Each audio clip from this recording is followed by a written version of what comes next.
Bom, nesse vídeo eu vou tentar resumir o que você basicamente precisa para poder começar a programar no Arduino. Eu vou passar por alguns pontos básicos e alguns pontos que a gente não vai usar agora de início, mas é já bom ter ele em mente para mais para frente quando for usar. Bom, programação nada mais é do que o idioma que você usa para conversar com as máquinas, é a linguagem que você usa para conversar com o computador. Você vai usar a programação para fazer o meio lógico e o meio físico trabalhar em conjunto. Então é muito importante que você escreva da forma correta, porque você falando, você precisa de uma resposta. E a resposta só vai ser exatamente o que você queria se ela estiver correta. Então é bom se preocupar tanto com os erros grandes quanto os pequenos. A programação do Arduino, ela basicamente usa uma linguagem C++. Não é exatamente a mesma coisa, mas tem pequenas diferenças, então a gente acaba considerando que é assim a mesma coisa. Ele usa alguns componentes para fazer o algoritmo e a gente vai estudar eles agora. Bom, primeiramente a estrutura, que é o void setup e o void loop. Tanto eles quanto todas as outras coisas na programação precisam ser escritas da forma correta, porque toda letra maiúscula, toda letra minúscula, espaço mais, um a menos, eles precisam estar totalmente certo, porque tem diferenças. O void setup, ele só é usado no início da sua programação, quando ela começa a rodar, então ela não muda conforme o tempo. Nela você vai colocar os modos pinos, eles vão ser de entrada ou saída, você vai iniciar suas variáveis e você vai iniciar suas bibliotecas. O void loop já é diferente, ele está funcionando a todo momento, então ele faz aquele seu código inteiro e volta do início. Isso faz com que o seu resultado não seja exatamente a mesma coisa sempre, porque pode ter alguma mudança, por exemplo, no meio físico, onde você colocou um dispositivo para ver a luminosidade. Se aquela luminosidade mudar, ele vai mudar o seu resultado, porque se ele não tivesse esse loop, ele só ia pegar exatamente a primeira coisa que ele viu, e não ia ser muito útil. Tanto o void setup quanto o void loop, eles começam com uma chave e eles precisam terminar com a chave também, para você demarcar onde inicia e onde termina aquela estrutura. Nas funções digitais, a gente tem o pin mode. Ele serve para denominar se o pino vai ser de entrada ou saída, se ele vai ser input ou output. Isso determina se ele vai receber ou se ele vai mandar uma energia.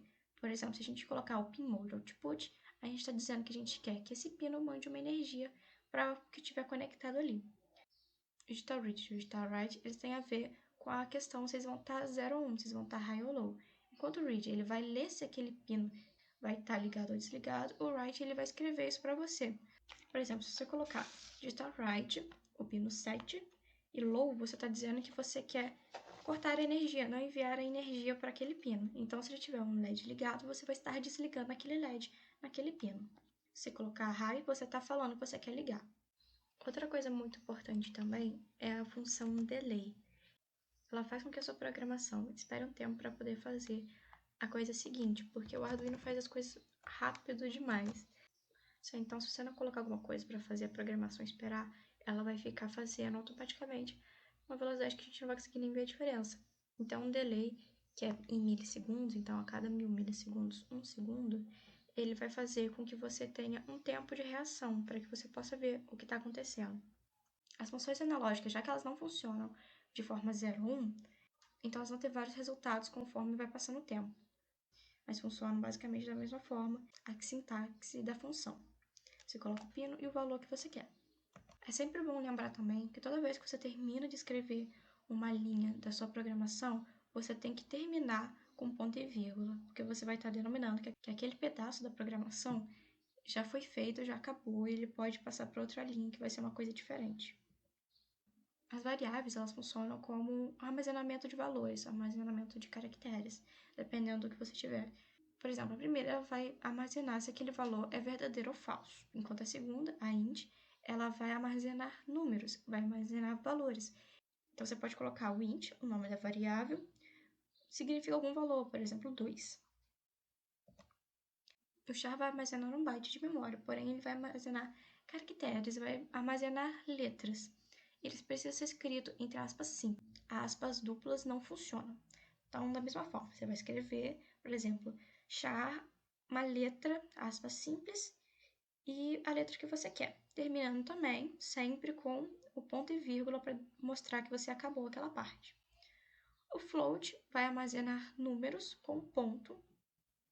Então, você vai escrever o número que você quer, por exemplo, float, um nome para sua variável e um número. O string da mesma forma, só que diferente do char ele vai armazenar uma sequência de caracteres. Você pode escrever alguma coisa. Então, por exemplo, você pode colocar string, o nome e o que você quer armazenar, os caracteres que você quer armazenar naquela área. O double, por sua vez, vai ser um ponto flutuante duplo, que ocupa 4 bytes. Isso quer dizer que você vai colocar 2 números com ele, diferenciados por um ponto. Você pode colocar, por exemplo, o double, um nome para sua variável e um número para ele. Isso tudo ele vai armazenar. Então, se você quiser... Então, você está dizendo que aquele nome que você deu para aquela variável, para aquele double, para aquele char, ele vai armazenar esses valores. Então, aquele nome que você deu para o double, o int, tanto faz, ele vai estar armazenado, ele vai estar ligado. Você vai estar dando uma sensação de igualdade para ele. Você está falando que aquela variável que você colocou um nome para ela, quando você escrever ela ali embaixo, aquele nome, ela vai significar o que você colocou depois do símbolo de igual.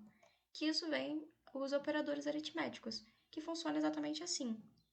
Se você colocar o igual, que a gente já estava usando antes, que a gente está dando uma igualdade, o nome da variável com um número, com uma letra, você está falando que aquela coisa é igual àquela. Então, sempre que ela aparecer, ela vai ligar o nome daquela variável com aquele número, com aquela letra.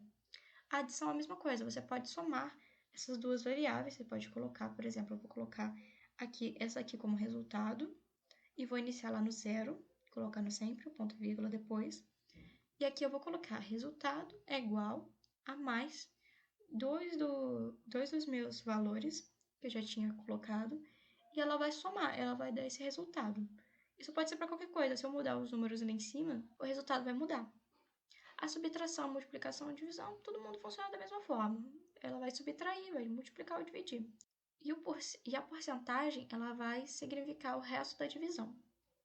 Esse tipo de operação a gente não deve trabalhar agora de início, mas é bom já ter em mente também. O if, por exemplo, ele funciona como C do Excel, que provavelmente você já viu.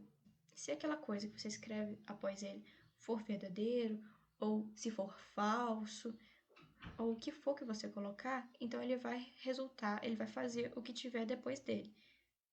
Como, por exemplo, o E lógico, que é o EE, né? O E comercial. Ele vai funcionar se os dois operandes que você colocar do lado, um antes e um depois, forem verdadeiros. Se você colocar if, a variável que você quer, o E lógico e a outra variável que você quer, só vai funcionar o if embaixo se as duas forem realmente verdade, se as duas estiverem funcionando direito. O ou lógico, ele funciona como o mesmo, ou vai ser aquele operando, ou vai ser o outro. Então, ele vai funcionar se um ou outro for verdadeiro. A negação, que é o ponto de exclamação, ele só vai funcionar se aquilo que você colocou, aquela variável que você colocou, for falso. Nas operações de comparação, nós também temos o igual, que você está denominando que o primeiro é igual ao segundo. Temos a negação igual, você está falando que o x não é igual ao y. Temos a variação de menor e maior, que é a mesma coisa. Está falando primeiramente que o x é menor do que o y, e depois está falando que o x é maior do que o y. Da mesma forma, o menor e igual funcionam normalmente. Por fim, as bibliotecas, que você pode colocar pelo Arduino, pelo Scratch, ou você pode baixar também novas.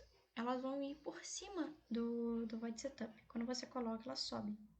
As bibliotecas são basicamente um código adicional que você coloca. Elas são feitas já são programadas com instruções feitas para executar uma tarefa específica de um determinado dispositivo.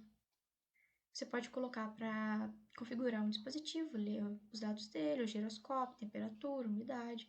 Vai funcionar dependendo da biblioteca que você colocar, que vai ser referente a um dispositivo que você quiser. Bom, é isso basicamente que você precisa saber agora de início para poder começar a programar. E eu espero que eu não tenha deixado nenhuma dúvida. Qualquer coisa, pode mandar mensagem no grupo também, que a gente vai ajudar.